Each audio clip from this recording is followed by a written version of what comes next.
I never stood a chance. I was the son of a pimp who raped my mother and the son of a woman who never wanted me. And that divide of not being wanted by either parent deeply affected me. Even to this fucking day, I am still healing from that. My mother was traumatized from the shit that my father put her through, understandably.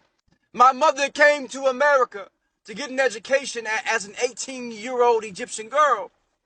This was her first time in America by herself, and she ran to my father.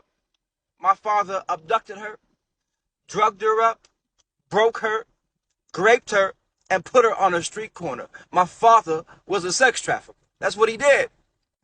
And then after he broke her so much, and she was no longer any use to him, her mind was so fucking gone from the drugs and the beating and all the rape that she could barely function. He sent her back to Egypt with me and my siblings in tow.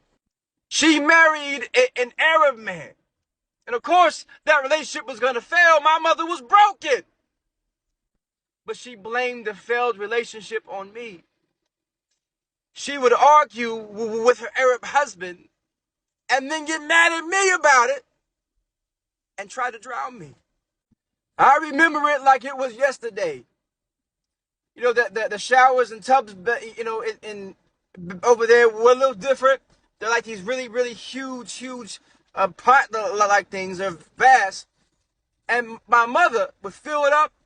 She put me in. I was the same size. And held me underneath the water. And I would look up at her, trying to breathe, trying to grab her arms. And she just looked at me with hate in her eyes. I never forgot the hate. She wasn't crying. Her face was cold. Her eyes were cold. And she was determined just to end me. I can see her mouth moving. I know she was saying something. I didn't know what she was saying. And all I can think about in my heart was, Ummi.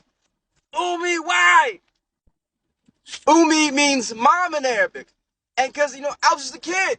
I loved my mother. I didn't understand why she was hurting me. I didn't understand why she would iron my skin with a hot iron. I didn't understand, you know, all the things that she did to me. But it wasn't until we got back to America that I finally understood how much she hated me.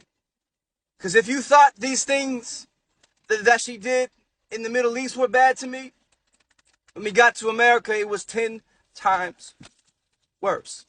Stay tuned for part 3.